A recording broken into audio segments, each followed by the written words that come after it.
आप देख रहे हैं क्वेश्चन आवर और आपके साथ मैं हूं दिव्यदर्शनी बिष्ट। उत्तराखंड सरकार प्रदेश में सरकारी भूमि पर हुए अवैध अतिक्रमण को हटाने के लिए गंभीर नजर आ रही है, जिसके लिए अब विशेष अतिक्रमण हटाओ अभियान चलाया जा रहा है। इसके तहत वन विभाग और अन्य विभागों की भूमि पर अतिक्रमण कर बनाए गए धार्मिक स्थलों पर बुलडोजर की कार्रवाई की गई। अतिक्रमण को लेकर राज्य सरकार ने सभी विभागों को अपने भूमि चिन्हित करने के निर्देश भी दिए हैं। अब गुरुवार को इस अभियान का दूसरा चरण शुरू हो चुका है, जिसमें पूरे प्रदेश की 23 नदियों पर अवैध अतिक्रमण करके बसाई गई बस्तियों को खाली कराने की कार्रवाई की जानी है। पिछले 10-15 सालों से नदियों और नालों में बनाई गई अवैध बस्तियां बसाई गई हैं और जिन्हें हटाने के लिए मुख्यमंत्री पुष्कर सिंह धामी ने सभी जिला अधिकारियों से रिपोर्ट भी मांगी है। साथ ही वन मंत्री सुबोध उनियाल की अध्यक्षता में एक सब कमेटी भी बनाई गई है, जो इन नदियों और नालों के साथ साथ ग्राम समाज की भूमि पर किए गए अवैध अतिक्रमण के ऊपर भी रिपोर्ट तैयार करेगी, जिसके आधार पर यह तय किया जाएगा कि बस्तियों को हटाने की कार्रवाई की जानी है या फिर नहीं। अब चुनौती ये है कि अतिक्रमण हटाने के बाद लोगों के विस्थापन कहां किए जाएंगे।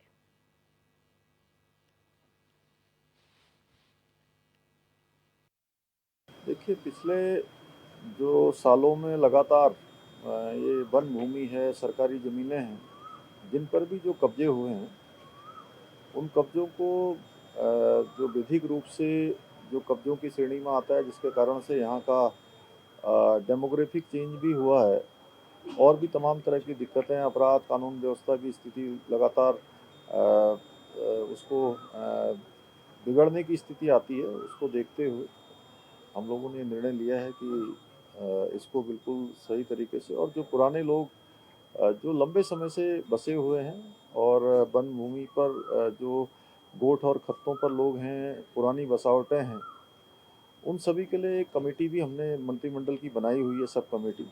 वो कमेटी भी देख रही है, लेकिन जहाँ पर इस प्रकार की चीज़ें आई हैं पिछले सालों में जो देखने को मिली है, उस पर ये अभियान चलेगा। सरकार की मंशा आज तक प्रदेश की जनता की समझ में नहीं आई है। अब कह रहे हैं कि जो बस्तियां हैं नदी किनारे, उनको हटाने का काम करेंगे। बरसात सिर पर है, ऐसे समय में लोग कहाँ जाएंगे? साल भर से सरकार सोई भी क्यों थी? अगर आप अतिक्रमण के खिलाफ अभियान चलाना चाहते हैं, और अच्छी बात है अगर सरकार अतिक्रमण के खिलाफ अभियान चलाना चाहती है, लेकिन लोगों के पुनर्वास की क्या योजना है सरकार के पास? ये अपने बच्चों को लेकर के कहाँ जाएंगे, ये भी सरकार को बताना चाहिए। और अगर सरकार अतिक्रमण के खिलाफ अभियान चलाना चाहती है, जो नदी नालों के किनारे बसे हैं, तो सबसे पहले आप देखिए रिस्पना नदी में जो विधानसभा बनी हुई है, वो तो किनारे भी नहीं, बिल्कुल नदी में बनी हुई है। दूरदर्शन केंद्र आपका बिल्कुल जो है रिस्पना नदी में ही बना हुआ है। बड़े बड़े सरकारी संस्थान जो है जो नदी के किनारे हैं, सबसे पहले आपको उनको हटाना चाहिए, एक उदाहरण प्रस्तुत करना चाहिए, तब जाकर के आपको गरीब जनता को परेशान करना चाहिए। आप निश्चित तौर पर अभियान चलाएं, लेकिन उसके पुनर्वास की आपके पास योजना होनी चाहिए। लोगों की आपत्तियों का निस्तारण आप कैसे करेंगे, ये सरकार को होमवर्क करना चाहिए। और सरकार जो भी अभियान जनहित में चलाना चाहती है, उसका स्वागत है, लेकिन पूरी तैयारी के साथ। जी, हम तो कई सालों से रह रहे हैं यहाँ, जब से हमने बचपन से यहाँ बड़े हो गए हैं।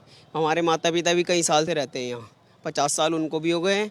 तो सरकार ये कहती है कि ये मलिन बस्ती हटाओ, यदि ये मतलब कोई बेकार है, क्या है, गंदगी हो रही है, इस तरीके से करती है। लेकिन ये सब नहीं जाना चाहिए कि सरकार को सब कुछ मिलता है, बिजली हम देते हैं, पानी का बिल हम देते हैं, सब कुछ टैक्स वगैरह हम देते हैं, सारी चीज़ें हम देते हैं। तो सरकार तभी हमको बोलती है कि हटाओ मलिन बस्ती। क्यों ये ऐसा क्यों हो रहा है? नहीं होना चाहिए अतिक्रमण। जी, बारिश आती है, नदी आती है, नाला वाला आता है, तो कई लोगों का नुकसान भी होता है उसमें, जो नदी के किनारे जिनके घर हैं। और इसी तरीके से मतलब कुछ दिक्कतें भी हैं यहाँ पे, वो पूरी होने चाहिए। ऐसे नहीं होने चाहिए कि मलिन बस्ती हटाएं, कुछ बनना चाहिए अच्छा। ऐसा नहीं करना चाहिए सरकार को, क्योंकि ये गरीब लोग कहाँ जाएंगे? जो ऐसे जो सरकार करेगा तो गरीब कहाँ जाएगा? ऐसे तो रोड पे आ जाएंगे लोग। और सरकार गरीब से ही ऊपर आती है। जैसे गरीब वोट देता है, गरीब हर एक चीज़ काम करता है, तब सरकार लोग बनते हैं। तो ऐसा नहीं करना चाहिए सरकार को। हम 13-14 साल से रह रहे हैं, हमारे पास कोई किसी चीज़ का सुविधा नहीं है। हर साल वोट देते हैं, सब कुछ देते हैं, पर हमारे पास किसी चीज़ का सुविधा नहीं है। बिल भी देते हैं बिजली का? जी, सब चीज़ देते हैं हम। नहीं सर, ऐसा नहीं होना चाहिए। जो मान लीजिए गरीब आदमी है, सब कोई किराए पे है, कोई अपना मकान है। अब मान लीजिए सर अगर एकदम हट जाता है तो किराएदार भी कहाँ जाएंगे लोग? ऐसा नहीं होना चाहिए। होना चाहिए तो चलिए हटाने की बात एक है तो ठीक है, पर इतना कहीं उनको व्यवस्था की जाए कि मतलब दूसरी कोई व्यवस्था हो जी, कि हम इतना आदमी कहाँ जाएंगे। जी जी जी, परेशानी ना हो। अब एकदम गरीब आदमी अपना एक इतना तो है नहीं कि एकदम ले लेंगे और एकदम बना लेंगे।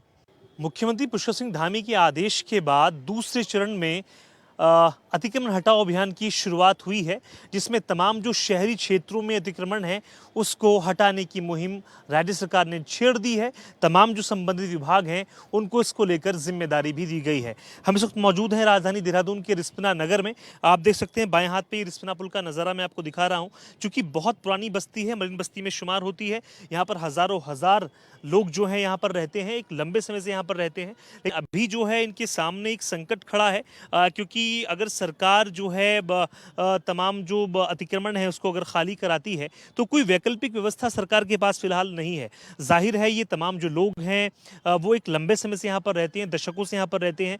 बाकायदा वो बिजली का बिल देते हैं, वाटर बिल देते हैं, टैक्स देते हैं सरकार को, और लगातार जो है तमाम जो टैक्स वसूली है वो नगर निगम भी करता है। लेकिन आप देख सकते हैं दाईं तरफ जो है नदी के तमाम जो घर हैं वो बने हुए हैं। अब सरकार की जो कोशिश है, जो मंशा है, वो इस बात को लेकर है कि तमाम जो 23 नदियां हैं शहरी क्षेत्रों में हो या वन्य क्षेत्रों में हो, उनके आसपास से तमाम जो अतिक्रमण है उनको हटाया जाएगा। 23 नदियां ऐसी हैं जिनमें अगर हम बात करें बिंदाल नदी भी आती है और रिस्पना नदी भी आती है। तो फिलहाल हम आपको रिस्पना नदी के तमाम वो नज़ारे आपको दिखा रहे हैं। आसपास तमाम घर बने हुए हैं जिनमें हज़ारों हज़ार तमाम जो हमारे प्रदेश के देश के नागरिक हैं वो यहाँ पर रहते हैं। आप दाईं तरफ देखेंगे, अगर आप अतिक्रमण के दृष्टिकोण से बात करें तो यहाँ पर एक टैक्सी स्टैंड भी जो है वो बना हुआ है। आप देख सकते हैं ये कहीं ना कहीं परेशान कर देने वाला है। नदी के अंदर टैक्सी स्टैंड है, इसको अतिक्रमण कहा जा सकता है, क्योंकि जिस तरह से तमाम जो टैक्सी चालक हैं या संघ हैं, टैक्सी संघ जो है वो यहाँ से अपनी टैक्सीज का जो है संचालन करते हैं। यानी नदी के अंदर यहाँ पर टैक्सियों का खड़े होने का कोई औचित्य नहीं है। आप समझ सकते हैं किस तरह से अतिक्रमण किया जा रहा है। बहरहाल ये अलग मौजू है इस बात का। लेकिन अगर हम बात करें बाईं तरफ तमाम जो यहाँ पर घर बने हुए हैं, लगातार सवाल इस बात को लेकर उठ रहा है कि सरकार अगर ये यहाँ से तमाम जो अतिक्रमण है उसको हटाती है, लेकिन इसके लिए वैकल्पिक व्यवस्था क्या है। 2016 में हरीश रावत की सरकार ने एक ड्राफ्ट तैयार किया जिसमें कहा गया कि जो मलिन बस्तियां हैं, यानी जो नदियों के आसपास खासतौर से तमाम जो लोग बसे हैं, उनको मालिकाना हक दिलाया जाएगा। लेकिन अभी तक वो ड्राफ्ट जिसका तस है, ड्राफ्ट कानून की शक्ल नहीं ले पाया। यानी उस ड्राफ्ट के बाद जो है सत्ता परिवर्तन हुआ, हरीश रावत के हाथ से सत्ता की चाबी गई और भाजपा सत्तासीन हुई। उसके बाद जो है इस ड्राफ्ट पर कोई बात नहीं हुई। जो मालिकाना हक है मलिन बस्तियों के लोगों को वो मिलेगा या नहीं मिलेगा, ये सवाल जिसका तस अभी तक खड़ा है। लेकिन फिलहाल जिस तरह से लगातार वन्य भूमियों पर जो है अतिक्रमण हटाओ अभियान हो रहा है, इसके अलावा तमाम जो नगर निगम भी इसमें लगातार शामिल हुआ है और तमाम ऐसी ज़मीनें हैं वन्य भूमि की जिनको खाली कराया गया है। फिलहाल जो शहरी क्षेत्रों में लगी तमाम जो नदियां हैं उनके आसपास से इस अतिक्रमण को जो है हटाने की कोशिश में जो है वो सरकार है। लेकिन सवाल यहाँ पर बार बार ये उठता है, अगर अतिक्रमण हटाया जाता है नदियों के किनारों से तो उनके लिए वैकल्पिक व्यवस्था क्या है। यानी सरकार अगर मान लीजिए इन तमाम लोगों को यहाँ से शिफ्ट करती है तो उनके लिए वैकल्पिक व्यवस्था क्या है, ये आखिर लोग जाकर रहेंगे कहाँ। क्योंकि जाहिर जब तक कोई ठोस नीति नहीं होगी, ब्लूप्रिंट नहीं होगा, तब तक तमाम बातें हवाई लगेंगी। लिहाजा सरकार को चाहिए, जिला प्रशासन को चाहिए, जब तक कोई वैकल्पिक व्यवस्था ना हो, इस तरह के तमाम जो अभियान हैं वो कहीं ना कहीं अधर में लटक जाते हैं। अपने सहयोगी अर्जुन बिश के साथ में अस्करी जाफरी, एशियन 24/7 देहरादून के लिए। और आज इसी मुद्दे पर हम चर्चा करने वाले हैं कि अतिक्रमण हटाने के बाद विस्थापन की चुनौती सरकार के सामने आने वाली है। और हमारे तमाम मेहमान हमारी चर्चा में जुड़ चुके हैं, उनका इंट्रोडक्शन आपसे करा देते हैं। सचिन गुप्ता जी बीजेपी प्रवक्ता हमारे साथ जुड़ चुके हैं, संदीप चमोली जी कांग्रेस प्रवक्ता हैं, पंकज पनोली जी यूकेडी प्रवक्ता है और जयसिंह रावत जी वरिष्ठ पत्रकार हमारे साथ लाइव जुड़ चुके हैं। आप सभी मेहमानों का इस चर्चा में जुड़ने के लिए बहुत स्वागत है। सचिन जी, सबसे पहले आपके पास आऊंगी। अतिक्रमण हटाओ अभियान का सेकेंड फेज शुरू हो गया है, नदियों को अतिक्रमण मुक्त किया जा रहा है, इस पर क्या कहेंगे? देखिए, निश्चित रूप से जो है अतिक्रमण से जो है कहीं ना कहीं जो है आम जन तो प्रभावित होता है, लेकिन साथ ही साथ जो है शहर के सौंदर्यीकरण पे भी जो है कहीं ना कहीं जो है एक धब्बा लगता है। पिछले काफ़ी लंबे समय कार्यकाल में आपने देखा होगा कि हम जब चक्रोता रोड से निकला करते थे तो एक बहुत संकीर्ण सा जो है रास्ता कहा करता था, बॉटल नेक कहा करता था उसमें जो है। और उसमें जब हम निकलते थे तो लंबा लंबा 1-1 किलोमीटर लंबा जाम जो है वहाँ पर लग जाया करता था। तो सरकार ने उसी समय अपनी मंशा जाहिर कर दी थी कि शहर को जो है अतिक्रमण और जिस तरीके से जो है अवैध कहीं ना कहीं जो है लोगों ने कुछ बढ़ा रखा था उसको जो है खोलने का काम जो है सरकार ने शुरू किया। और आज भी जो है वर्तमान में जिस तरीके से आप देखेंगे लैंड जिहाद का मुद्दा चल रहा है और अतिक्रमण अभियान हटाने का जो कार्यक्रम चला वो भी 2018 में भारतीय जनता पार्टी की सरकार में चला। तो निश्चित रूप से जो है सरकार की इसमें सराहना होनी चाहिए कि जितने भी लोगों ने अतिक्रमण कर रखा है वो सरकारी संपत्ति पे अतिक्रमण है और कहीं ना कहीं जो है वो उस अतिक्रमण से जो है आम जनमानस को भी कहीं ना कहीं नुकसान उठाना पड़ता है। देखिए क्योंकि जब नदी किनारे अतिक्रमण होता है तो जब पानी का बहाव आता है नदी नालों में तो वो जब उसे जगह नहीं मिलती है तो स्वाभाविक रूप से है वो कहीं ना कहीं जो है जल भराव की स्थिति उत्पन्न होती है, लोगों के घरों में जल भरता है। तो मुझे लगता है कि जब ये अतिक्रमण अभियान चलेगा और अतिक्रमण मुक्त ये होगा तो कहीं ना कहीं जो है आम व्यक्ति को भी जो है शहरवासियों को जो है लाभ मिलेगा इससे। ठीक है, संदीप चमोली जी क्या कहेंगे? एक तरफ सराहना की बात की जा रही है कि सरकार की तारीफ होनी चाहिए, लेकिन दूसरी तरफ अगर हम अतिक्रमण हटाते हैं तो कई ऐसे लोग हैं जो आज सालों से रह रहे हैं वो बेघर हो जाएंगे, उस पर क्या कहेंगे? दिव्य दर्शनी, हमेशा हमें विकास करते करते ये देखना है कि हम मानव मूल्यों का कहीं विनाश तो नहीं कर रहे हैं। अतिक्रमण हटना चाहिए, इस बात को कांग्रेस हमेशा कहती है, लेकिन इसके साथ साथ जो 20 से 25 वर्षों से, क्योंकि निश्चितता ही जो व्यक्ति नदी किनारे रह रहा होगा दिव्य दर्शनी वो कोई सक्षम और मजबूत व्यक्ति तो होगा नहीं, वो आर्थिक रूप से कमज़ोर व्यक्ति होगा। और 20 से 25 वर्षों से जो व्यक्ति हमारे राज्य में रह रहा है वो हमारे राज्य का निवासी है। और जैसा कि आपके चैनल के माध्यम से देख रहा था, वो लोग वोट भी देते हैं, बिजली का बिल भी चुकाते हैं, पानी का बिल भी देते हैं। हर जो आम नागरिक भारत में जो सरकार को देता है वो देने का काम कर रहे हैं। उन लोगों, अगर वो लोग अवैध रूप से बसे हुए हैं तो उनको हटाने का काम सरकार करती है, लेकिन उसके करने से पहले सरकार को, अगर लगभग जैसा जानकारी में बता रहे हैं कि 27 से 28 नदियाँ जिन पर अतिक्रमण है, लाखों में अतिक्रमणकारी होंगे, इनको हटाने से पहले सरकार को इनके विस्थापन की कोई मजबूत नीति बनाने की आवश्यकता है। कोई रातों रात अगर हम किसी से छत छीन लेंगे तो कोई बच्चा शिक्षा से महरूम होगा, कोई अपने घर से महरूम होगा। आने वाले समय बरसातों के दिन आने वाले हैं, बारिश होगी, तो हमें लोगों को छत छीनने से पहले ये जरूर दिव्य दर्शनी कन्फर्म कर लेना चाहिए, सरकार की नैतिक जिम्मेदारी बनती है कि उन लोगों को अगर हम उनके आवासों से विहीन करेंगे तो वो लोग कहाँ रहेंगे। क्योंकि जो लोग नदी किनारे बसे हुए हैं, हमारी उनके प्रति भी उतनी ही जिम्मेदारी बनती है, क्योंकि वो हमारे भारत के वासी, हमारे भारत के नागरिक हैं। तो मानव मूल्यों को देखते हुए हम लोगों को उनको हटाने से पहले उनके विस्थापन की व्यवस्था पे जोर देने की आवश्यकता है। ठीक है, डॉक्टर पेनोली आप क्या कहेंगे इस पूरे मामले पर? क्योंकि एक तरफ तो जो है अतिक्रमण हटाया जा रहा है, वहीं दूसरी तरफ इतने सालों से बसे लोगों के सामने विस्थापन की चुनौती है। देखिए दिव्या जी, पहली चीज़ तो ये देखने की है कि ये लोग बसे क्यों और किसने बसाए। निश्चित तौर पे जो नेता हैं जिनको वोट बैंक की खेती करनी है, उन्होंने ये अलग अलग प्रदेशों से लाके लोगों को यहाँ पे बसाया है। इस प्रदेश का जो संसाधन है, इस प्रदेश की जो क्षमता है, इस प्रदेश के जो मूल निवासियों का हक है, उस पे भी डाका डाल रहे हैं ये लोग। और निश्चित तौर से हटना चाहिए अतिक्रमण। जो भी ये वोटों की खेती कर रखी है बाहरी प्रदेश के लोगों को यहाँ लाने की। अभी संदीप जी बोल रहे थे कि मानवीय मूल्य हमें इसमें देखने चाहिए और मानवीय मूल्यों के हिसाब से हमें इसमें काम करना चाहिए। निश्चित तौर पर मानवीय मूल्यों पे काम करना चाहिए, लेकिन उस मानवीय मूल्य का क्या ये प्रदेश क्या उसका कीमत चुका रहा है उन मानवीय मूल्यों की? चोरी चकारी डकैती जितनी ये सारी चीजें हैं, किसी का वेरिफिकेशन नहीं है। कल के दिन यहाँ पे कोई घटना होती है तो उसके बाद वो मानवीय मूल्य क्या होंगे, कहाँ जाएंगे? दूसरी बात, हमें ये बिल्कुल नहीं भूलना चाहिए कि ये प्रदेश हमने कैसे लिया। 42 शहादतों के बाद लिया। बच्चे से लेकर बूढ़े तक सड़कों पे निकले, कितनी यातनाएं सही इस प्रदेश को लेने के लिए, चाहे वो मसूरी गोलीकांड हो, खटीमा गोलीकांड हो या फिर रामपुर तिराहा हो। और आज इन नेताओं के अपने फायदे के लिए, अपने वोट की खेती के लिए इस तरीके के बाहरी प्रदेश के लोगों को यहाँ पे बसाया जाता है। और दूसरी तरफ ये सरकार जो है सिफन कोर्ट में जहां पे कि उत्तराखंड के मूल निवासी जो 1895 से जिनको अंग्रेजों ने बसाया है उन लोगों को यहां से हटा दिया जाता है, वहां पे सरकार नहीं सोचती है क्योंकि वहां पे एक व्यक्ति का रोपवे बनना है, एक व्यापारी का बनना है, उद्योगपति का।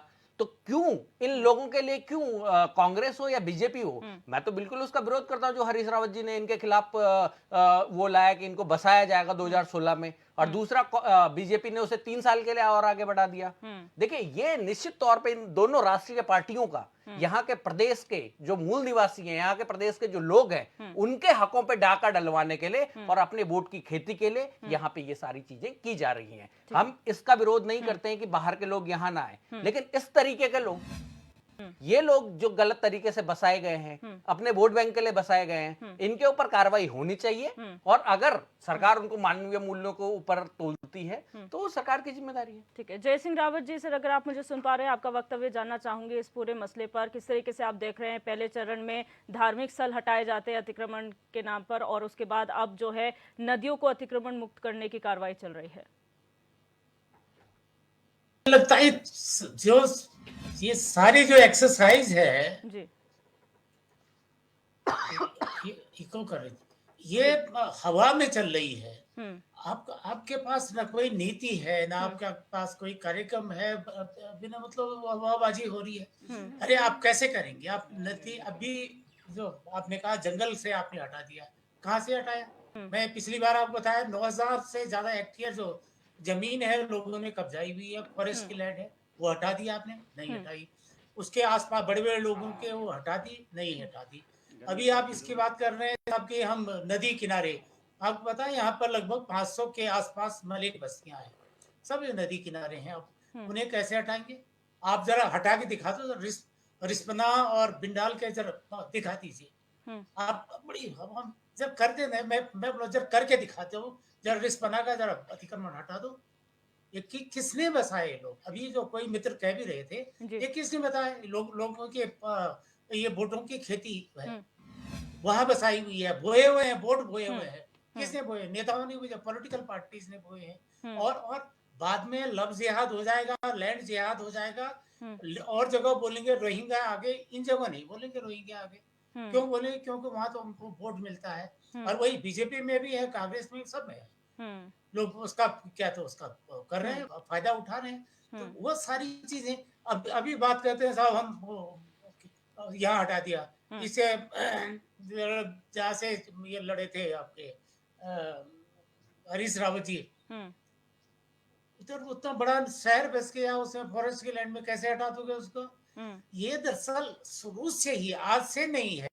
जो राजनीतिक जो पार्टियां हैं, जो सरकारें होती हैं, वो अपनी सहूलियत के हिसाब से थोड़ा बहुत फॉर्मेलिटीज कर लेती है।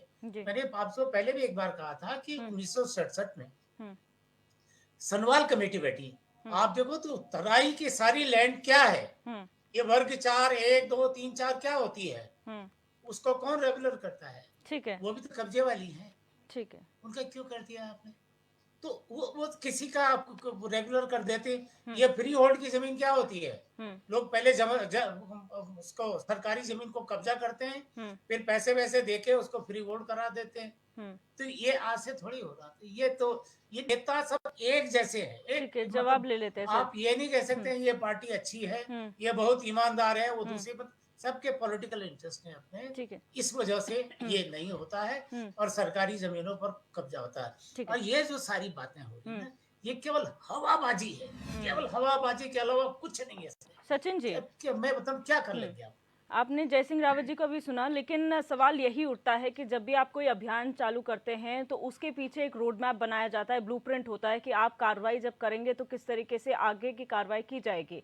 अगर हम अतिक्रमण हटाने की बात करते हैं तो इतने सारे लोग विस्थापित होकर जाएंगे कहाँ? तो वो रोड मैप आपके पास होगा, आप लोगों ने डिसाइड किया होगा, वो कहाँ है? देखिए, मैंने अभी प्रियदर्शी जी, दिव्यदर्शी जी आपको बताया है अभी, और जय सिंह जी ने कहा है। मैं जय सिंह जी की बात से इसलिए सहमत नहीं हूँ कि जय सिंह जी वरिष्ठ पत्रकार हैं, काफ़ी समय से देहरादून में रह रहे हैं। जब मैंने आपको बताया कि चक्रोता रोड का जब बॉटलनेक खोलने की बात है, तब भी भारतीय जनता पार्टी की सरकार थी, तो तब लोगों ने कहा अरे व्यापारी नाराज हो जाएंगे, व्यापारियों को आपके हित में देखना। तो हमने कहा व्यापारियों के हित में देख रहे हैं, चौड़ीकरण होगा तो उसका लाभ शहरवासियों को मिलेगा, व्यापारियों को मिलेगा। उसके बाद जब 2018 में अतिक्रमण अभियान चला, माननीय उच्च न्यायालय के आदेश पे जब अतिक्रमण अभियान चला, तब भी भारतीय जनता पार्टी की सरकार थी। लगातार जो है हमने अतिक्रमण हटाने का काम किया और आज आप देखिए प्रेमनगर का जो बोटलनेक था आज खुल के चौड़ीकरण हो गया, बढ़िया सड़क बन गई है। बात कर रहे हैं सचिन आप जी, राजकोट जो पे बोटलनेक देखिए, की बात कर रहे हैं, वहां पर फिर जो दुकानें आपने हटाई थी उनको कॉम्प्लेक्स में फिर दुकानें बड़ी बिल्कुल साइज जो है। की मिल तो गई मैं हैं, भी अपने- लेकिन ये पूरी बस्ती है, लोग दिव्यदर्शनी, यहाँ रहते हैं रोजमर्रा अपनी की बात लाइफ। पूरी करने दीजिए। 2018 के बाद क्योंकि माननीय न्यायालय ने सभी मलिन बस्तियां, जितनी भी नदी किनारे बस्तियां थी, उन्हें भी हटाने का आदेश जो है पारित किया था। उसके बाद भारतीय जनता पार्टी की सरकार अध्यादेश लेके आई थी और अध्यादेश भी इसी उस पर लेकर आई थी कि क्योंकि ये सब बस्तियां हैं, इस बस्तियों में रहने वाले जो नागरिक हैं वो जो है उनको विस्थापित करने के लिए, उनकी व्यवस्था बनाने के लिए जो है सरकार को एक नीति की आवश्यकता बनाने की समय लगेगा, इसलिए 3 साल का जो है अध्यादेश सरकार लेकर आई थी। और सरकार ने कहा था कि जो भी पात्र लोग होंगे, जो भी इस श्रेणी में आएंगे कि उनको आवास मिलना चाहिए, तो उनको जो है प्रधानमंत्री आवास योजना के अंतर्गत जो है उनको आवास दिए जाएंगे और उसके बाद जो इसको तोड़ने का कार्य किया जाएगा। और अभी हमारे यूकेडी के प्रवक्ता साहब भी बोल रहे थे कि जो है वोटों की खेती, तो आज मैं इसलिए बोल रहा हूँ भारतीय जनता पार्टी के धामी धाकड़ सरकार को कि वो वोटों की राजनीति से ऊपर उठकर जो उन्होंने जो अतिक्रमण मुक्त करने का अभियान किया, अगर वोटों की चिंता उनको होती या उनको ये चिंता होती कि कहीं ना कहीं जो है मेरे को या सरकार को नुकसान होगा, तो निश्चित रूप से जो है ये सरकार भी एक कदम ना उठा पाती। आज धामी जी ने वोटों की राजनीति से ऊपर उठ के शहरवासियों के हित के लिए, उत्तराखंड के हित के लिए ये कदम उठाया, तो उसकी सराहना होनी चाहिए। कहीं ना कहीं दबी जबान में पहले जी ने सराहना करी भी है सरकार की। अच्छा सचिन जी, एक छोटा सा सवाल, अभी आपने प्रधानमंत्री आवास योजना की बात की, शायद इससे पहले भी हमारी चर्चा हो चुकी थी। यहाँ पर हर नगर निगम, हर नगर पालिका से ये मांगा गया था कि कितने जगह आपको प्रधानमंत्री आवास चाहिए, कितने लोगों के लिए चाहिए, आप रिपोर्ट भेजिए। यहाँ से एक रिपोर्ट केंद्र को नहीं गई थी, जिसके बाद केंद्र ने साफ तौर पर मना कर दिया कि अब इसकी जो योजना की टाइमलाइन है वो खत्म हो चुकी है, इसलिए हम आपको आवास मुहैया नहीं कराएंगे। तो आप किस प्रधानमंत्री आवास योजना की बात कर रहे हैं? दिव्यदर्शी जी, मैंने तब भी आपको एक विशेष में कहा था कि सरकार ने 2000 पीएम आवास योजना 2016 से लागू हो गई थी देश में, और 2017 से सभी नगर निकायों ने अपना अपना डाटा बना के भेजना शुरू कर दिया था। क्योंकि मैं स्वयं उस समय जो है, क्योंकि मेरी धर्मपत्नी पार्षद रही है, मैंने उस समय स्वयं जो है फॉर्म भर के जो है हर वार्ड स्तर पर जो है इसका जो है आकलन हुआ था, और हर व्यक्ति स्वतंत्र था कि आप हर व्यक्ति आके अपना फॉर्म भरे और फॉर्म जमा करे, उसके बाद उसका जो है वेरिफिकेशन होगा और उनको आवास मिलने का काम शुरू होगा। और यहाँ पे आवास बनने की प्रक्रिया भी शुरू हुई है, और लगभग जो है जितने सरकार के पास जो डाटा पूरा का पूरा बन के आया, लगभग जो है 67,000 के आसपास का डाटा इकट्ठा होकर आया सरकार के पास। उसके बाद जो है लगभग जो है हम लोग 50% से ज्यादा आवास जो है तैयार करके लोगों को देना भी शुरू कर दिया हमने। उसके बाद अभी और आवास के लिए जो है, क्योंकि पहले एक बार जो पहले चरण के जो आवास आए हैं उनको चिन्हित करके उनको बनाने के, उनको देने के, डिलीवर करने का काम होगा। फिर दूसरे चरण में जब और आवश्यकता पड़ेगी तो स्वाभाविक है कि पीछे पैसे की कमी नहीं है डबल इंजन की सरकार में। जब आवश्यकता के अनुसार हमारे पास जब डाटा आएगा तो जो डिमांड होगी उसके अनुसार आगे बढ़ाया जाएगा। संदीप चमोली जी, आप लोगों की सरकारें रही हैं, आप लोगों पर भी आरोप लगा है कि वोटों की खेती आप लोगों ने भी कम नहीं की है और वहां पर लोगों को बसने का मौका दिया है और इसकी पैरवी भी की है कि उन्हें मालिकाना हक दिया जाना चाहिए। क्या आपको नहीं लगता, नदी है, नदी का कैचमेंट एरिया है, आज नहीं तो कल बारिश के समय पर वो नदी बहेगी, तब उन लोगों का क्या होगा? दिव्यदर्शनी, सबसे पहले तो मैं वरिष्ठ हमारे पत्रकार जो जय सिंह रावत जी हैं, इनकी बात को मैं अग्रणी करते हुए बात को रखूंगा। ये हमेशा जो भाजपा की सरकार है, ये बिना नीति के और अपनी पीठ स्वयं थपथपाने के लिए और वाहवाही लूटने के लिए नए नए बयान माननीय मुख्यमंत्री जारी करते रहते हैं।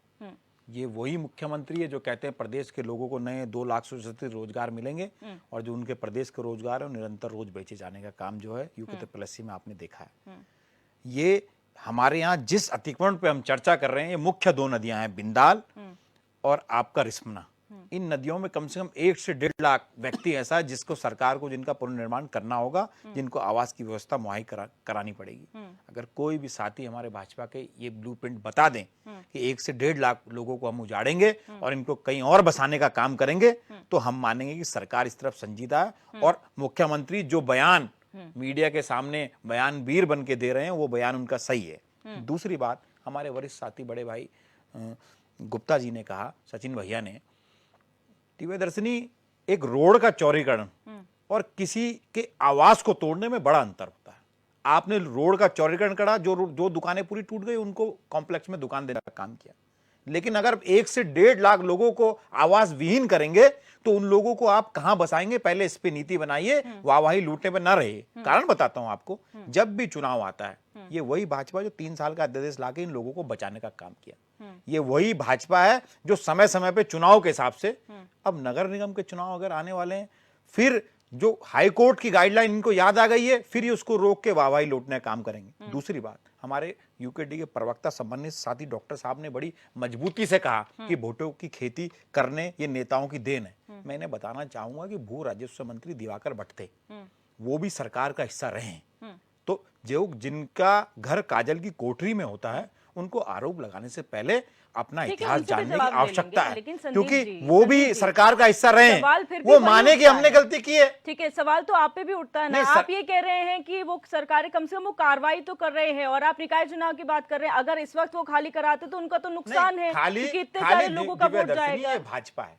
ये इसका दिखाने का आईना कुछ और है और देखने का आईना कुछ और है। आप देख लीजिए, अब चैनल के माध्यम से आज मेरी बात को आप रिकॉर्ड कर लीजिए। अभी आनंद फानन में यही लोग अध्यादेश लाएंगे, यही लोग एक कमेटी बना लेंगे, यही लोग, इन्हीं में से कुछ लोग चुनकर एक डेलीगेशन अपने आप को मिलने के लिए माननीय मुख्यमंत्री बुला लेंगे, और यही जो मलिन बस्ती तोड़ने के जो बड़े बड़े बयान मीडिया के सामने देख रहे हैं, यही इन लोगों को दिखाने के लिए कि हम आपके हितैषी हैं। अगर आप सच्चे हितैषी हैं तो इनमें करिए काट छांट, जो व्यक्ति पात्र उनको आवाज दीजिए, जो व्यक्ति अपात्र हैं उनको जानकारी ली जाए वो कैसे बसें। सरकार अगर कार्य क्षमता और करने की शैली रखती है, हमने तो ड्राफ्ट बनाया था 2016 में कि हम इन लोगों को मालिकाना हक देंगे, इन्हें बसाने का काम करेंगे। हमें जनता ने नहीं चुना, हमें ये अवसर नहीं मिल पाया। हम तो दोबारा कह रहे हैं, जो लोग पात्र हैं, अगर हम दोबारा से सरकार में आते हैं तो हम किसी भी व्यक्ति को भूमिहीन नहीं करेंगे, किसी की छत नहीं छीनेंगे। हम इंदिरा के कानून पर चलने वाले लोग हैं, हम लोगों ने इन गरीबों को छत देने का काम किया और इन्हें हम दोबारा से बसाने का काम करेंगे। ठीक है डॉक्टर पनोली, ये कहा गया, आप लोग यूकेडी क्योंकि जो है राज्य आंदोलनकारियों की पार्टी है, आप लोगों ने जल जंगल जमीन की बात की है, और यहाँ पर कहीं ना कहीं जो हमारी जमीन है उन पर कब्जा हो रहा है, लेकिन जो कहा गया है कि इसे फोटो की खेती नहीं, इतने सारे लोग जाएंगे, का आपके पास कोई रोड मैप है क्या? आप अगर एक सजेशन के तौर पर, विपक्षी तौर पर अगर आपसे पूछा जाए कि क्या रोड मैप होना चाहिए? देखिए दिव्या जी, सबसे पहले तो हमें ये समझने की जरूरत है कि ये प्रदेश बना क्यों था। आज बात हो रही है मानवीय मूल्यों की, आज बात हो रही है छत की, बात आई कि ये लोग कहाँ जाएंगे, इनका रोड मैप क्या है क्या नहीं है। पहले हमें ये समझना पड़ेगा कि हमने ये प्रदेश बनवाया क्यों था। इसलिए थोड़ी बनाया था, हमने ये प्रदेश इसलिए बनाया था कि यहाँ पे सुदूर आंचल में जिन लोगों को यूपी की विधानसभा के अंदर लखनऊ में जो हमारे हक नहीं मिल रहे थे, उसके लिए प्रदेश लड़ा गया था। और ये इसलिए नहीं लड़ा गया था कि बाहर के आयातित लोगों को, जिनको अपना वोट बैंक बनाया जाएगा, उन लोगों को लाके यहाँ पे बसा के फिर हम अपनी राजनीति करेंगे, इसके लिए ये प्रदेश नहीं बना था। और उन मानवीय मूल्यों की जो बात कर रहे हैं, वो मानवीय मूल्य यहाँ पे खत्म होते हैं जब हम हमारी 42 शहादतें, जिनकी हंसा धनई जैसी और जो लेडी जो है उसके लिए आए, धरने के लिए आए और गोली लग गई उनके सर पे। ठीक है, खटीमा में हमारे साथ जो हुआ, 5 लोग शहीद हो गए। वहां पे मुजफ्फरनगर में वो जो बर्बरता इस प्रदेश के साथ हुई है, ये मजाक बना रहे हैं इस प्रदेश का। यहाँ बाहर के लोगों को यहाँ पे कब्जा करवा के, इसलिए कि ये प्रदेश बनाया था। हमारा पिथौरागढ़ का उत्तरकाशी, हमारे पिथौरागढ़ के उत्तरकाशी के, टिहरी के या फिर कुमाऊं के जो लोग हैं, कोई हल्द्वानी और देहरादून में बस के दिखा दे ऐसा। वहां तो इस सरकार का ट्रेन, कोई भी सरकार हो, इनका तो बुलडोजर चल जाएगा वहां पे।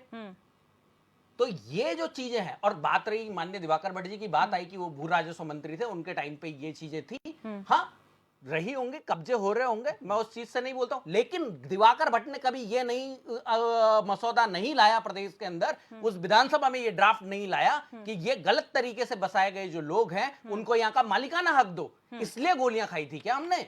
इसलिए हमारे लोग लापता हुए थे मुजफ्फरनगर में?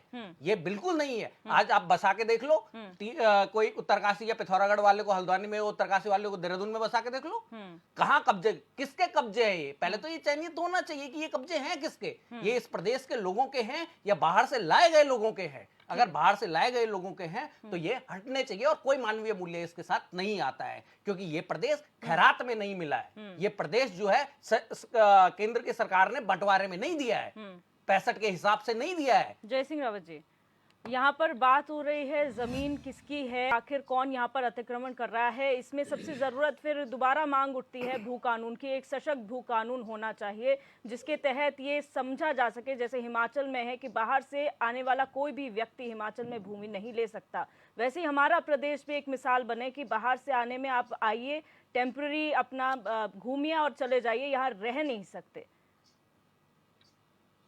हाँ, पहले तो अभी मैं एक चीज क्लियर कर दूं कि ये अपने दिवाकर भट्ट जी राजस्व मंत्री रहे हैं और उन पर भी हरिद्वार में नगर पालिका की जमीन जो है कब्जाने का, तरुण हिमालय के नाम से जमीन कब्जाने का आरोप तो वो तो सरकारें हैं, आप कर लो। दिवाकर भट्ट का कोई बचाव नहीं कर रहा, अगर उन्होंने करा है तो उनके ऊपर कार्रवाई हो। हम तो उसको भी बोल रहे हैं और मैं तो एक कदम और आगे बोल रहा हूँ कि क्यों मलिन बस्तियों का करो। नगर निगम पालिका की जमीन पर कब जाया नहीं कबला केस चला उनपे, मेरे कहने मतलब ये है केस चला, लेकिन केस का क्या हुआ? एंड रिजल्ट आया केस का? कोई विकास एंड रिजल्ट आया केस का? आप इतना बड़ा आरोप लगा रहे हैं केस चलाने का, केस चला तो केस का एंड रिजल्ट बता दीजिए। नहीं पढ़े आपने, अखबार नहीं पढ़े हैं आप, एंड रिजल्ट भी तो बता दीजिए। एंड रिजल्ट पढ़ा है कोर्ट का, फाइनल डिसीजन पढ़ा है कोर्ट का, उन्होंने ट्रस्ट बनाया और उस एंड रिजल्ट पढ़ा है। ठीक है पेनुली जी सुन लेते हैं एक बार, सुने सर। भू कानून की जो बात हो रही है लगा है, क्रिमिनल केस दर्ज हुआ उन पर, ठीक है, उसका फैसला क्या है? फैसला पढ़ा भू कानून पर क्या लगता है सर आपको? वो है, आपने पढ़ा उसका फैसला? आप इतने बड़े बुद्धिजीवी हैं, आपने उसका फैसला पढ़ा? लास्ट में क्या आया?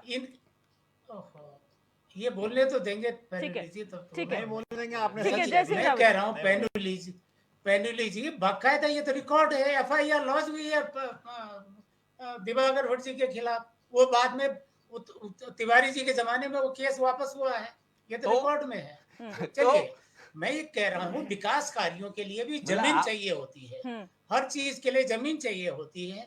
अगर इसी तरह जमीनें कब्जाई जाती रहेंगे तो कल कैसे हॉस्पिटल खुलेंगे, कैसे सड़कें बनेंगी, कैसे अस्पताल बनेंगे, कैसे। कई बार ये स्थिति भारत सरकार कहती है कि हम ये इंस्टीट्यूट आपके यहाँ खोलना चाहते हैं, आप जमीन लाइए, तो कहाँ से लाएंगे जमीन जब ऐसे लोग कब्जा कर देंगे? तो इसके लिए सरकार के पास एक लैंड यूज पॉलिसी होनी चाहिए। और लैंड यूज पॉलिसी तब आपकी होगी जब आपके पास लैंड का रिकॉर्ड होगा। रिकॉर्ड तब होगा आपके पास जब आप सर्वे कराएंगे कि हर विभाग की जमीन का सर्वे करा के भाई हमारे पास। ये तो सरकार ने सभी को निर्देशित कर दिया है ना सर, जिलाधिकारी को कहा गया है कि आप मेंटेन करिए रिकॉर्ड। कर चुकी है। यस, जब ये आ जाएगी बिल्कुल ठीक बात है। अब इसका ये है कि एक लैंड यूज पॉलिसी आपकी बननी चाहिए कि भाई इस जमीन का, इस दुर्लभ है जमीन ना, जमीन एक बार खर्च हो गई तो उसमें इलास्टिसिटी तो होती नहीं है। जितनी जमीन है वो धीरे धीरे श्रिंक होती जाएगी, कम होती जाएगी, तो आखिर में कहाँ से आएगा? इसलिए लैंड यूज पॉलिसी जरूरी है। अब आपका सवाल है लैंड यूज पॉलिसी कैसे बनेगी जब रिकॉर्ड ही नहीं है? आपका 1962 के बाद तो आपका लैंड सेटलमेंट ही नहीं हो पाया उसका। अब जहां तक सवाल भू कानून का है, भू कानून का आप जानते हैं, ये पेनुली जी भी जानते हैं, सारे लोग जानते हैं कि कहा गया कि उत्तराखंड जब राज्य बनेगा तो हमारी जो डेमोग्राफी है, हमारा जो कल्चरल ये हमारी आइडेंटिटी है, सांस्कृतिक पहचान है, वो खत्म हो जाएगी, बाहर के लोग आएंगे, सारी चीजें हो जाएगी। इसलिए हिमाचल की तरह एक कानून आप बनाइए। तो हिमाचल में बना, परमार साहब क्या कहते हैं, बड़ा बुद्धि दूरदर्शी थे, उन्होंने Himachal Pradesh tenancy and land reform act 1972 बनाया। उसकी धारा 118 में थी, आप ये नहीं कह सकते बाहरी लोग नहीं खरीद सकते हैं, या मुसलमान नहीं खरीद सकते हैं, या हिंदू नहीं, ऐसा नहीं हो सकता। उसमें कहा गया कि नॉन एग्रीकल्चर, गैर कृषक जो है वो उत्तराखंड पहाड़ों में कृषि योग्य जमीन नहीं खरीद सकता। हाँ, लेकिन रिहाइश के लिए उसके लिए 500 या 250 स्क्वायर मीटर के लिए छोड़ी गई थी। तिवारी जी के जमाने में बहुत वैसे कानून सक्षम नहीं था, लेकिन थोड़ा था। 2017 में सरकार क्या कहते, तो बल्कि उसमें तो आपका बीजेपी भी सहमत थी। जब खंडूड़ी जी की सरकार आई, उन्होंने कहा 500 मीटर क्यों दे रही उनको, 250 मीटर काफी है। दोनों पार्टियों की जो बड़ी पार्टियां, उनकी सहमति थी। 2017 में जब सरकार बदली, उन्होंने उस कानून की ऐसी तैसी कर दी। उसके सारे एक तो धारा 154 कर दी, 123 कर दी, 143 में संशोधन कर दिया। ठीक है सचिन अब जी। जो थोड़ा बहुत बचा उचा था वो किसके के नाम से किया? इसके उद्योगों के नाम से कहा कि भाई उद्योग तब लगेंगे या जमीनें की छूट दे दो। अब जब धामी जी आए उसमें जो धारा 143 क थी उसमें प्रोविजन था कि अगर आपने उद्योग के नाम पर जमीन ली और 2 साल तक जमीन पर आपने उद्योग नहीं लगाए तो वो जमीन धारा 168 के तहत वापस कलेक्टर उसको सरकार में निहित कर लेगा, जब्त कर लेगा। वो धारा पिछले विधानसभा सत्र में वो धारा ही समाप्त कर ली। मतलब जिसने जमीनें ली उद्योग लगाए नहीं, है ना, जो जमीनें थी बेशकीमती जमीनें कुछ उद्योगपतियों ने ली थी वो कर दिया, ठिकाने लगा दिया। ये तो ये है। आज कहते हैं कि हम कि भाई क्या है ये जमीनों का, क्या है पहाड़ की जमीनों का। भू कानून बोला, सरकार ने बोला, ये सुभाष कुमार जी की अध्यक्षता में कमेटी बनी थी। ठीक है, जवाब भी ले लेते हैं। सचिन जी, भू कानून की बात की जा रही है, भू कानून के लिए कमेटी गठित कर दी गई। आप लोगों ने कहा हम सब चीज देखेंगे, सब चीज परखेंगे, उसके बाद एक जो है सशक्त भू कानून लेकर आया जाएगा। चुनौतियां कहां आपके सामने आ रही हैं कि भू कानून लाने में देरी हो रही है या आप लोगों को और समय चाहिए भू कानून लाने में? देखिए, चुनौतियां नहीं है, चुनौतियां केवल तभी हम ये कह सकते हैं कि चुनौतियां इसलिए थोड़ी सी सामने आती है क्योंकि जब हम किसी कार्य को बनाते हैं, कोई ड्राफ्ट तैयार करते हैं, वो ड्राफ्ट हमेशा के लिए बनाया जाता है, उसमें संशोधन की गुंजाइश बहुत कम होती है। और मैं क्योंकि बार बार मेरे यूकेडी के प्रवक्ता ही जो है सभी सरकारों पे आरोप लगा रहे हैं, तो मैं एक सवाल और इनसे पूछना चाहूँगा और वो बाद में जवाब मैं लूँगा भी इनसे कि इनकी ही पार्टी के यूकेडी के प्रीतम पंवार जी जो है शहरी विकास मंत्री भी, उनके पास भारी भरकम विभाग रहा, उसमें भी उन्होंने कभी कोई योजना कोई तैयार नहीं की। आज तो ये वक्ता के रूप में बड़ी बातें और यहाँ पर बोल रहे हैं कि वोटों की खेती और इस प्रकार की खेती, तब भी उन्होंने खैर कोई काम नहीं किया। क्यों नहीं किया होगा इसका जवाब तो आप ही लेंगे इनसे। लेकिन मैं आज आपके माध्यम से एक बात पूछना चाहता हूँ कि सरकार, देखिए, अतिक्रमणकारियों को चिन्हित करने का काम कौन कर रही है? भारतीय जनता पार्टी की सरकार कर रही है। लैंड जिहाद, जो वन भूमियों पे जो अवैध कब्जे हो रखे हैं उनको हटाने का काम कौन सी सरकार कर रही है? भारतीय जनता पार्टी सरकार कर रही है। हल्द्वानी में एक लंबा चौड़ा जो है बहुत बड़ा जो है अतिक्रमण हो रखा था, उस पर भी एक बुलडोजर फेरने का काम जो है धामी सरकार ने किया। किसने किया? भारतीय जनता पार्टी की सरकार ने किया।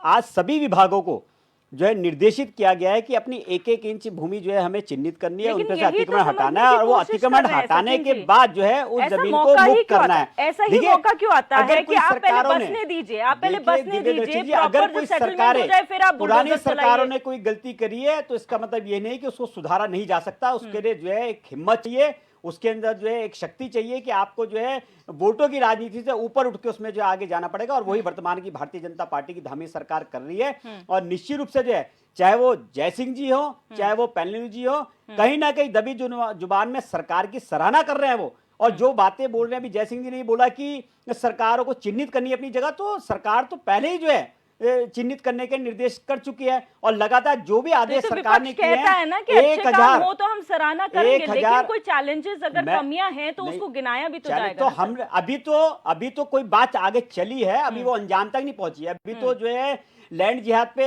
हमने मजारे हटाने का काम शुरू किया, लगभग 200 से ज्यादा मजारे हटाई जा चुकी है, 1000 चिन्हित थी, हम आगे बढ़ रहे हैं उसकी तरफ। अब हमने जो है अतिक्रमण हटाने के लिए जो व्यवस्थाएं बनाई है, तो पहले अतिक्रमण पूर्ण रूप से चिन्हित हो जाए, उनको हटाने की जब प्रक्रिया शुरू होगी उसके आगे उसका क्या ड्राफ्ट होगा तो तैयार होगा, उसके बाद चर्चा करेंगे। आपके कोई इसके अंदर सुझाव होंगे तो निश्चित रूप से जो सुझाव भी आमंत्रित होंगे, लेकिन अभी तो उस पर चर्चा और कार्यक्रम अभी शुरू हो रहे हैं। तो अगर अभी से आप सवाल उठाएंगे तो पहले तो आप ही घेरे में आएंगे। 10 साल सरकार में आप भी और यूकेडी भी जो सहभागिता रही है दोनों बार सरकारों में, तो इसलिए अगर आप सवाल उठा रहे हैं तो उसका जवाब देने के लिए आप भी पहले रहिए कि आपने पीछे क्या, हम तो आज कर रहे हैं। ठीक है, अगर पुरानी सरकार हमारी रही और तब हमने कोई चीज छूटे तो, लेकिन आज हमारी सरकार, भारतीय जनता पार्टी की सरकार, जो कमियां रहेगी थी उनको सुधारने का कार्य कर रही है, जनहित में, उत्तराखंड हित में। और जो हमारे शहीदों ने जो सपना देखा था उत्तराखंड को बनाने का, उस उत्तराखंड को बनाने के लिए जो सरकार पूर्ण रूप से जो है सवाल इसलिए पूछे जाते हैं सर, आप लोग कोई भी अगर अभियान चलाते हैं, सवाल पूछना इसलिए लाजमी हो जाता है क्योंकि आप हमारे लिए अगर कोई अभियान चल रहा है तो हमें उसके पीछे की स्टोरी क्या है, उसमें क्या आप लोगों का रोड मैप है, क्या नियत आप लोगों की है, किस तरीके से कार्रवाई करेंगे, ये पता होना, ये पता करने के लिए सवाल पूछा जाता है। आगे जो भी कार्रवाई होगी वो आगे के लिए है, लेकिन फिलहाल इनिशियल स्टेप में आप लोगों ने प्लानिंग क्या की है? प्लानिंग तो पहले की जाती है, फिर कार्रवाई की जाती है ना सर। मैं- ऐसा नहीं है कि मैं- आपने कार्रवाई कर दी फिर आप बीच बीच मैं में इसका प्लानिंग कर जवाब रहे हैं। बड़े स्पष्ट उसमें देता हूँ। मैंने आपको बताया कि पहले जब लैंड जिहाद का जो कार्यक्रम चला, अतिक्रमण अभियान हटाने का, पहले उसमें सभी जो है मजारे जो है चिन्हित की गई और चिन्हित करने के बाद जो बहुत वर्षों पुरानी थी उनको चिन्हीकरण से दूर रखा गया। जो अवैध रूप से बिल्कुल टोटली सामने अवैध दिख रही थी उनको जो है चिन्हित करके उनको हटाने का प्रयास गवर्नमेंट ने, सरकार ने शुरू कर दिया है। उसके बाद आज आपने अगर देखा होगा, अभी 4 दिन पहले जब माननीय मुख्यमंत्री जी का बयान आया, मुख्यमंत्री जी ने कहा है कि जितनी भी नदियां हैं, लगभग 23 नदियां भी जो है बड़ी नदियां चिन्हित की गई जिनके बगल में जो अतिक्रमण हो रखा है, उन अतिक्रमण को चिन्हित करके उनका जो है पूरा ड्राफ्ट तैयार किया गया। सारी जितने भी हमारे विभाग हैं, चाहे वो जो है सिंचाई विभाग हो, चाहे नगर निगम हो, चाहे पीडब्ल्यूडी हो, जितने भी हमारे विभाग हैं उन सबको निर्देशित किया गया है कि आप अपनी अपनी भूमि पे ये चिन्हित करें। चिन्हित करने के बाद एक आंकड़ा सरकार के पास आएगा कि इसके अंतर्गत जो है हमें आगे के लिए ड्राफ्टिंग क्या करनी है, इनको कहाँ विस्थापित करना है, इनकी क्या व्यवस्था बनानी है, कितने लोग ऐसे हैं जो बिल्कुल वास्तविक रूप में जो है उनको जो है यहाँ पर आवाज देना चाहिए, या कितने लोग ऐसे हैं जो बिल्कुल भारी रूप से हैं जिनका यहाँ पे आवाज बनता ही नहीं है। तो निश्चित रूप से जो है मैंने कहा जो पात्र लोग होंगे हमारे उत्तराखंड के, जो यहाँ पे वास्तविक रूप में जिनको मकान देना चाहिए, निश्चित रूप से सरकार उनको आवास उपलब्ध कराएगी। लेकिन जो यहाँ पे अवैध रूप से बसे हैं, जिनका यहाँ उत्तराखंड से कोई लेना देने नहीं है, निश्चित रूप से उन्हें उत्तराखंड से बाहर जाना पड़ेगा। उत्तराखंड जो है कोई धर्मशाला नहीं है कि यहाँ पे कोई भी आएगा बसेगा और यहाँ पे उसका कोई रिकॉर्ड नहीं होगा। तो निश्चित रूप से पात्र लोगों के लिए सरकार बिल्कुल साथ में, और जहां तक भी सरकार को आवश्यकता पड़ेगी उनको विस्थापित करने के लिए सरकार हर संभव मदद जो है उनको देगी। चमोली जी, ये जानना बहुत जरूरी है, मैंने यही सवाल सचिन जी से पूछा और वही सवाल आपसे करूंगी कि आखिर नौबत ऐसी क्यों आती है कि पहले आप उन बस्तियों को बसने दीजिए और जब वो पूरी तरीके से सेटल हो जाएं, बिजली पानी सबका जो है बिल भरने लगे, टैक्स पेयर्स बन जाएं, उसके बाद आप कहें नहीं अवैध अतिक्रमण है, इसे हटाइए, बुलडोजर चलवाइए। इनिशियल स्टेज में क्यों नहीं इन्हें हटा दिया जाता? क्या आप लोगों को नजर नहीं आता कि ये ऐसी पॉसिबिलिटीज है, दूरदर्शी जो विजन कहते हैं, लॉन्ग विजन कहते हैं, वो कभी उस पर काम नहीं किया जाता है? दिव्यदर्शनी, जिन मुख्य नदियों की हम आज आपके चैनल पे चर्चा कर रहे हैं, ये दोनों नदियां रिस्पना और बिंदाल, ये नगर निगम देहरादून के अंतर्गत आती है। और पिछले 15 वर्षों से नगर निगम में जो मेयर की सीट है या भाजपा का पूरा पैनल है, पूरे 15 वर्षों से नगर निगम की भूमि की जो पूरी जिम्मेदारी वो नगर निगम की होती है और वो भाजपा के साथी उसको संचालित करने का काम कर रहे हैं। इस बात को कोई नहीं नकार सकता। एक तरफ तो भाजपा कैबिनेट में अध्यादेश लाकर जो हमारे जमीनों के सख्त कानून थे जिससे भारी व्यक्ति हमारी जमीनों को उद्योग के नाम पे ना कब्जा सके, एक तरफ तो भाजपा उन कानूनों को हटाने का चुपचाप तरीके से हटाने का काम करती है। अरे आपकी सरकार बढ़ा देती है उसको। वहीं दूसरी तरफ भाजपा के साथी धारा प्रवाह में कहते हैं कि जो पात्र लोग होंगे उनको अवसर दिया जाएगा, जो अपात्र लोग उनको हटा दिया जाएगा। ये कैसे तय करेंगे कि कौन अपात्र है और कौन अपात्र है? दूसरी बात, बिना रोड मैप के ये एक अव्यवस्था को जन्म देने में भाजपा सबसे ज्यादा अग्रणी है। बिना अव्यवस्था के ये वही पार्टी है जिसे नोटबंदी की ना आज तक उसका लाभ बता पाई, नुकसान बता पाई। अरे सुप्रीम कोर्ट बता चुका, ये वही पार्टी है, ये वही पार्टी है आपके जो देश में देश किस तरफ जा रहा है आज तक नहीं बता पाई। तो दिव्यदर्शनी इनको जनता के सामने ये आज घोषणा कर दे कि हम झोपड़ियां तोड़ रहे हैं, पूरे देहरादून में हाहाकार हो जाएगा, भय का माहौल हो जाएगा। सरकार की जिम्मेदारी बनती है कि जो भी रोड मैप इनके द्वारा बनाया गया है उसको उन लोगों के सामने भी रखा जाए जो रोड मैप उन लोगों के लिए बना है। ठीक है, आपने कहा कि नगर निगम में जो है 15 सालों से भाजपा जो है कार्यभार संभाल रही है, उनके अंडर आती हैं। आप लोगों का रोल क्या था फिर उस वक्त? क्योंकि आपकी सरकारें भी हैं, तो आप लोगों का रोल क्या था? अगर नगर निगम में भाजपा है तो आप लोग भी प्रेशराइज कर सकते थे इस बात को कि यहाँ पर से हटाइए, ये आप लोगों का काम भी था। तो आप लोगों का क्या रोल समझा जाए? दिव्यदर्शनी, 20 से 25 वर्षों से जो भी व्यक्ति हमारे राज्य में निवास कर रहा है उसके हमारे राज्य के लिए कोई ना कोई योगदान उस व्यक्ति का है। ये बाहरी और भीतरी की राजनीति करने पे कांग्रेस कांग्रेस अपना स्टैंड स्पष्ट है। हमारे जितने भी लोग नदी किनारे बसे हैं क्या वो अतिक्रमण के हितकारी है? आप स्पष्ट कर रहे हो। मैं स्पष्ट कर रहा हूँ, सुनिए। हम तो हटाने की बात कर रहे हैं, हम तो कह रहे हैं राज्य के, लेकिन आप बताइए को आगे बढ़ने में योगदान दे रहे हैं, यहाँ काम कर रहे हैं। आप मुझे बताइए 2012 में, उनको 2011 में खंडूरी सरकार वोट देने का काम कर रही है। आपने उसको कह रहे हैं सरकार से भी कितना प्रयास किया, अपना हृदय मजबूत आपने करिए। उसको सख्त उन करने के लिए लोगों कितना को प्रयास किया? जो आप जवाब 20 से दीजिए। 25 वर्षों अगर से हमारे राज्य अगर में आपको रह रहे लगता हैं, है उन लोगों कि को खंडूरी मालिकाना हक सरकार है। अध्यादेश कानून किसी लेके को आई, बेघर, भारतीय जनता अरे पार्टी वो अध्यादेश अध्यादेश कानून कानून बात आप करते हैं। आपकी सरकार अरे ने वो, उसको अरे आप एक वो धारा अध्यादेश बढ़ाने कानून में की बात करते क्या हैं। प्रयास किया? पूरे- कोई प्रयास जो पूरे है हमारा जो हरीश रावत जमींदारी जी एक्ट की था, सरकार ने जो बोधक नहीं कानून था, किया। आपने उसको समाप्त कर उसके दिया। बाद अगर आप बोलते हैं कोई समाप्त कर कानून दिया। में लचीलेपन आई, धामी जी एक आपने तरफ उसको कहते हैं बढ़ाने कि के लिए हम कितना मजबूत प्रयास कानून किया? लाएंगे, कोई प्रयास नहीं और किया। दूसरी तरफ और कानून वर्तमान बनाते में हैं। सरकार ये अगर वही हटा रही पार्टी है है तो भी आप जिसके जो है लोग सहमत नहीं इस है। राज्य में स्पष्ट दोहरी करिए नीति आप चल रही है। उत्तराखंड में क्या हम चाहते हैं? कह रहे हैं, हम कह रहे हैं कि जो भी व्यक्ति 20 से 25 वर्षों में हमारे राज्य को बनाने में निर्माण कर रहा है, उस व्यक्ति अरे उसमें तो हम तो बोल रहे हैं, जो हक पात्र दिया व्यक्ति जाए। होगा उसको ये आवाज भाई देंगे और हम। भीतरी की जो पात्र राजनीति, व्यक्ति ये होगा लैंड उसको जिहाद विस्थापित की किया आदमी जाएगा। हम नहीं करते। जो पात्र ये बार बार व्यक्ति कह रहे विस्थापित थे किया जाएगा। कि मजारें तोड़ आप दी गई, इतना- मजार तोड़ दी गई। मुझे आप कहिए ना मुझे कि जो भी धार्मिक स्थल मुझे अवैध चिंता बना है। था, हमने उसे हटाया। मुझे लगता है क्या कांग्रेस को अतिक्रमण चिंता मंदिर है नहीं टूटे? इस बात की है, अतिक्रमण की क्या चिंता है अतिक्रमण उनको। मंदिर नहीं टूटे? चिंता इस बात की है कि क्यों उनके आप हर वोटों जगह से जाति खेप धर्म की बढ़ने वाली राजनीति है करते वहाँ हैं? से। क्यों हर वोटों से जगह खेप जाति धर्म बढ़ने की वाली राजनीति है। करते हैं? इसीलिए आज तक क्यों कभी हर कांग्रेस नहीं उठा जगह पाई। भाजपा जाति धर्म की लेकिन राजनीति करती है? नहीं उठा पाई। लेकिन जो बीजेपी आप अवैध है- कह रहे हैं कि वोटों की खेती हटने वाली है, लेकिन बीजेपी तो ये बिल्कुल श्योर है कि अगले कुछ सालों तक तो कांग्रेस को आने नहीं दिया जाएगा प्रदेश में। बीजेपी जो है कहीं ना कहीं लोगों के बीच में वो करने जा रही ये है। हिमाचल तो में आप भी लोग तो शोर अपने थी, ये कर्नाटक में भी शोर थी, ये राजस्थान में भी शोर थे, छत्तीसगढ़ में शोर थे। ये जो भाजपा के लोग हैं ना, इनकी सबसे बड़ी समस्या मैं आपको बताता हूं, 2 मिनट का समय लूंगा। ये कहते हैं कि देश 2014 से प्रारंभ हुआ है और 2023 तक चल रहा है। ये भूल जाते हैं जब 200 साल तक अंग्रेज हम पे राज करके गए तो ये वही कांग्रेस थी। जब इसने सत्ता को संभाला तो इसरो, नवरत्न जैसे कंपनियां इस देश को दी। ये वही कांग्रेस है जिसने विश्व की आंखों में आंखें डालकर इस पूरे विश्व का भूगोल चेंज किया, पाकिस्तान को तोड़ के बांग्लादेश बनाने का काम किया। ये वही कांग्रेस थी जिसने 91 में इकोनॉमी को खोला, ग्लोबलाइजेशन का हिस्सा बनी और देश की अर्थव्यवस्था को मजबूत किया। ये वही कांग्रेस है। इनकी मजबूरी ये है कि ये 65 वर्षों तक हमारा रोना करते हैं। हमने कभी नहीं कहा कि 200 वर्षों तक अंग्रेज हम पे राज करे, कुछ भी छोड़ के नहीं गई। इस देश में सुई नहीं बढ़ती थी दिव्यदर्शिनी। आज देश जहाज बनाने का काम कर रहा। ये मानिए देश में प्रत्येक व्यक्ति का योगदान है, लेकिन ये वही लोग हैं जो कहते हैं देश 2014 से शुरू हुआ है, देश का निर्माण 2014 से शुरू हुआ है। तो इन लोगों को समझाना, मुझे नहीं लगता कि इन लोगों को समझाना कोई आसान होगा। डॉक्टर पेनुली, शॉर्ट में आपसे जवाब लूंगी। जो सचिन जी ने आपसे सवाल किया था उसका जवाब, उसके मैं फाइनल कमेंट पे जाऊंगी। देखिए, सचिन जी को मैं ये बताना चाहूंगा कि जब यूकेडी सत्ता में थी, जब यूकेडी के पास राजस्व मंत्रालय था, तो राजस्व भी, शहरी विकास भी, हाँ शहरी विकास भी था। अरे मैं अब दोनों आपके बता रहा विधायक हैं भैया, अब आपके अब योग्य विधायक आपके हों।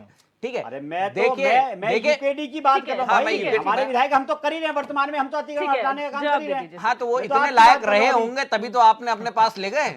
उन्होंने कुछ शहरी विकास में काम करा होगा तभी तो ले गए। खैर छोड़िए। जब दिवाकर भट्ट जी राजस्व मंत्री थे तो उस टाइम पे जो एनडी तिवारी जी ने पहले जो कानून बनाया था, भू अध्यादेश कानून भू कानून जो बनाया था, उस भू कानून को आगे बढ़ाते हुए उसको जो 500 की कैप थी उसको 250 पे लाए थे। और उसके साथ जो क्या कर रहा था, परिवार की परिभाषा सबसे बड़ी कमी थी जो कांग्रेस की, वो 2 थी। 500 उसका स्क्वायर मीटर का उसका एरिया था और परिवार की परिभाषा केवल पति पत्नी और नाबालिग बच्चे थे।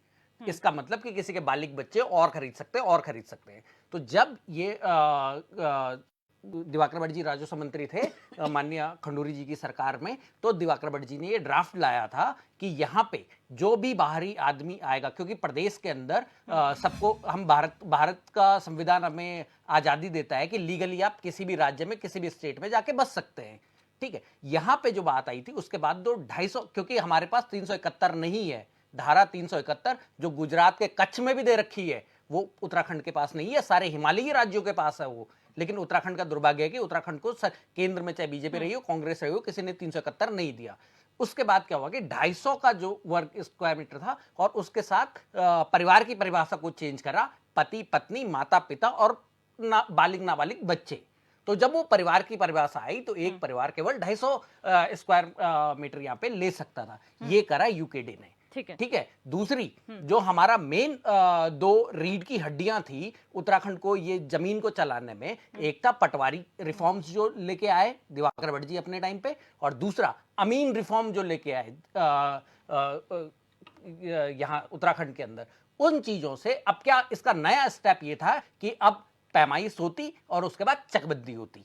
ये इसके दो और वो थे, हमें नहीं उसमें मिला, मौका नहीं मिला उसके बाद यूकेडी को, तो इसलिए यूकेडी का जहां तक कर सकती थी उसके आगे दो चीजें थी। ठीक है सर, फाइनल कमेंट की ओर अरे तो मंत्री तो हमारा था ना, प्रीतम पवार जी जब वहां पर आकर में हमारे पास था, क्या ड्राफ्ट किया सरकार हुआ? में भी हमारे पास आज आप मैं मलिन फाइनल बस्ती, कमेंट आज कर रहा हूं, भारतीय जनता पार्टी सरकार सरकार में मलिन भी बस्ती हटाने का काम कर रही है ना, यही कर रही है। यही आप आरोप लगा रहे हैं, यही लेकिन यही आप ठीक है ये सर, बताओ चर्चा क्या का है समय खत्म हो शहरी गया। आपके पास था, तब ठीक है, आपने क्या चर्चा का किया? समय खत्म हो गया। फाइनल दीजिए। कमेंट की ओर बढ़ूंगी। जयसिंह रावत जी, आपसे शुरू करूंगी। सर, शॉर्ट में बताएं कि किस तरीके से आप इस पूरे अभियान को देख रहे हैं और क्या उम्मीद करते हैं, कैसा ड्राफ्ट लेकर आया जाएगा विस्थापन के लिए भी?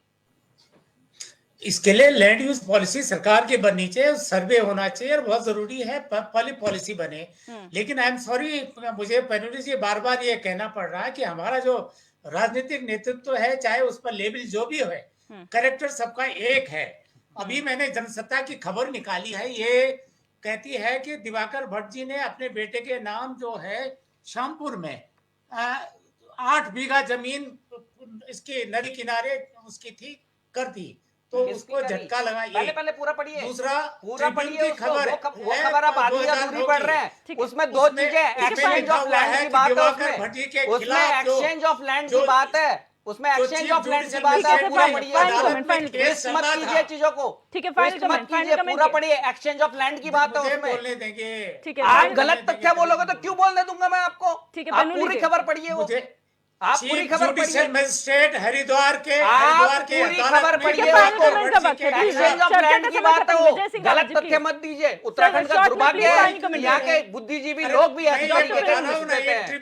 देखिए, सरकार आपको देती होंगी जो देती होंगी, लेकिन आप तथ्य को सही सही रखिए। महाराज सुन तो लीजिए, शॉर्ट में फाइनल कमेंट। गलत पढ़ रहे हैं, पूरा तो सुन लीजिए। मैं खबर पढ़ के सुना रहा हूँ। आप पढ़िए उस खबर को। वो खबर ये है कि चीफ जुडिशियल मजिस्ट्रेट की अदालत में नगर पालिका हरिद्वार की जमीन कब्जाने के खिलाफ दिवाकर भट्ट जी के खिलाफ जो केस था, वो अभी बेटे की बात थी, अभी दिवाकर भट्ट जी की बात है। देखिए, आप सही से पढ़िए खबर चर्चा को। का समय खत्म हो गया, प्लीज आप सही से पढ़िए खबर को, आप गलत ट्विस्ट मत कीजिए। पेनुली जी प्लीज। सर, शॉर्ट में फाइनल कमेंट था। मैं सचिन जी आपके पास आऊंगी। शॉर्ट में फाइनल कमेंट सर, किस तरीके से आप देखते हैं, क्या आश्वासन देंगे? जो अभियान चलाया जा रहा है उसमें जो विस्थापन की प्रक्रिया होगी किस तरीके से होगी? सचिन जी आपके लिए। दिव्यदर्शिनी जी, बिल्कुल जो है सरकार चरणबद्ध तरीके से आगे बढ़ रही है, और जो ये एक समझ लीजिए कि अतिक्रमण के नाम पे जो कुछ लोगों ने जो है अपना अधिकार समझ लिया और उत्तराखंड की ज़मीनों को ये सोच रखा है कि ये जो है इन पे हमारा अधिकार है, तो वह बर्दाश्त नहीं किया जाएगा। सभी विभाग जो है अपना अपना काम जो है करने के लिए माननीय मुख्यमंत्री जी ने निर्देशित कर दिया है, और निश्चित रूप से अतिक्रमण चिन्हित होने के बाद जो है इसमें एक मजबूत व्यवस्था के साथ कि जो लोग पात्र हैं वो बेघर भी ना हो और जो अपात्र हैं वो यहाँ पे बस भी ना सके, तो इसके लिए सरकार जो है आगे बढ़ेगी। और मैं आश्वस्त करता हूँ, उन लोगों को भयभीत होने की आवश्यकता नहीं है। जो लोग पात्र श्रेणी में आ रहे होंगे उनको निश्चित रूप से सरकार उनके विस्थापित की व्यवस्था करेगी। ठीक है, चमोली जी शॉर्ट में फाइनल कमेंट। दिव्यदर्शिनी, अतिक्रमण के नाम पर किसी गरीब असहाय मजबूर व्यक्ति को सताने का काम सरकार को नहीं करना चाहिए जी। दूसरी बात, सरकार को चिन्हित करने के बाद एक मजबूत पॉलिसी बनाने की आवश्यकता है, जिससे वो जिन लोगों को बेघर करेगी उन लोगों को छत देने का काम सरकार करेगी। क्योंकि किसी भी सरकार वो प्रत्येक के लिए एक अभिभावक के रूप में होती है, और अभिभावक की हमेशा ही जिम्मेदारी रही है कि वो दूसरे की छाया बने, दूसरे को रक्षा दे और दूसरे को आवाज देने का काम करे। और दूसरी बात, अगर सरकार अतिक्रमण के नाम पर गरीब असहाय मजदूर लोगों को सताने का काम करेगी या जाति धर्म देखकर अतिक्रमण हटाने का काम करेगी, कांग्रेस उसका पुरजोर विरोध करती है और हमेशा करती रहेगी। पेनुली जी शॉर्ट में फाइनल कमेंट्स।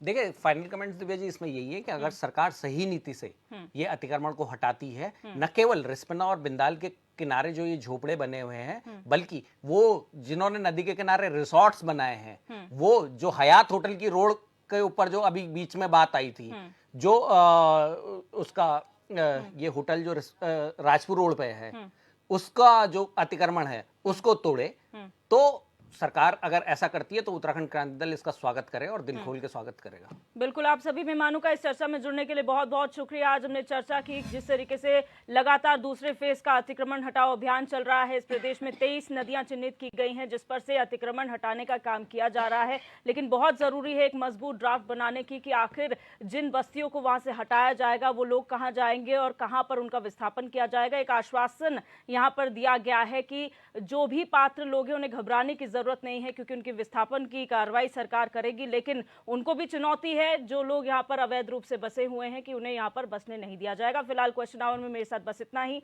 आप देखते रहिए HNN 24/7, जुनून सच दिखाने का।